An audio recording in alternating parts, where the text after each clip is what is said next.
Hey everybody, it's Tim from Delta Strategic, and I'm going to do a little video today about the new Holosun 507C competition. Just came out, not quite commercially available yet, but it's going to be out here in the next few weeks.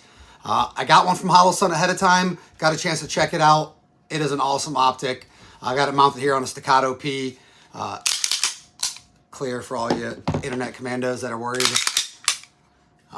But we are going to compare the competition to the SRO. Two great optics. I've used both of them extensively. I've used the SRO extensively. The comp I just got a chance today to take it out for the first time. So it's a little bit newer, but I love it. So before we go into that, I want to give a quick shout out to my boys over at First Responder Coffee Company. If you're not following them, do it.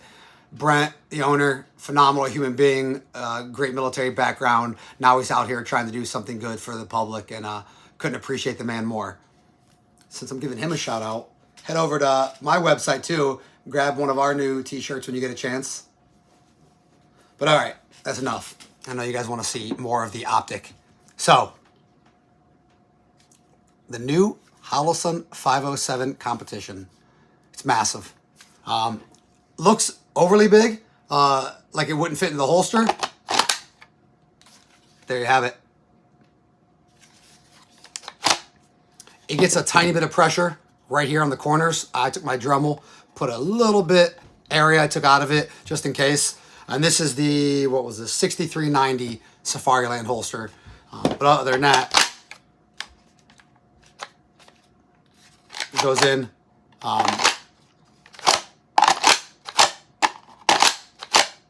So pretty cool. Still gives you the options to be able to run this on different platforms, whatever it is that you want to do, whether you want to use it for work. I know a lot of people talk about these competition optics not being duty rated or drop safe, things like that. I don't know really how many times you're dropping your pistol. The only concern ever really shouldn't be so much dropping your pistol, but more of when if you're using it for work and it's in the holster, and you're rolling around on the ground and you roll onto it, making sure you're not cracking that lens. So your holster is protecting it. But most of these holsters are pretty rigid. They have protection up here to cover the optics, so it's never really been a concern. I've been running an SRO on SWAT now for probably 3 years. And knock on wood, hasn't broke yet. I'm sure time's probably coming, but this though might be a replacement. For one, I don't have the box sitting here, but the reticle options are way more. It's got a 2 MOA, I think a 6 and an 8 and a 32, something on those lines. Maybe a 6, 8, 10, 32. But it's got a bunch of different options with a reticle, or you can actually have them all superimposed, and it kind of gives you a larger ring if you wanted something very quick for competition. Or it's just got the 2 MOA dot if you want something more precise. It'll kind of give you an idea right there what it looks like. I mean, look at the size of the window. It's so generous. And I will compare it to the SRO, kind of give you an idea from behind the gun what it would look like. Let me get the bottom of the glass even with each other, kind of give you guys a good idea. I mean, don't get me wrong, the SRO is still a great optic, plenty of room, but as you can see here, the 507 competition, it's got a little bit more room. Not by a ton, maybe just because of the shape of it, but overall, you get some more surface area on that glass. I'll give you a couple more views. I've had people send me messages asking me to get all kinds of different profiles. I don't know, some of them were kind of weird. I wasn't sure what they wanted, but there you go. I will get as much as possible. That's what it looked like top to top. Back to back, we already showed. Let's do front to front.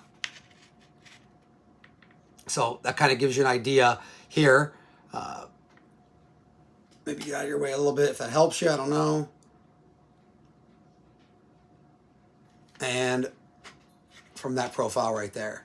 So essentially, this is the comparable optic to your SRO. Overall though, I think there's a little more options because you have the multiple reticles. You could choose red or green. It's a little bit larger. And then obviously from a cost standpoint, it's less expensive. And then people are like, yeah, I know, but it's Holosun, blah, blah. So many groups, agencies, avid shooters, competitive shooters have been running Holosun now for so many years. I've been dealing for them for probably 7 years. back when people laughed about them. And they're still going strong. So, my opinion, this is just going to be a great optic for the market. I think it's going to do really well. And I just wanted to take a few minutes to give you guys a little rundown on it, let you guys check it out before it actually floods the market so you can see what it is going to look like.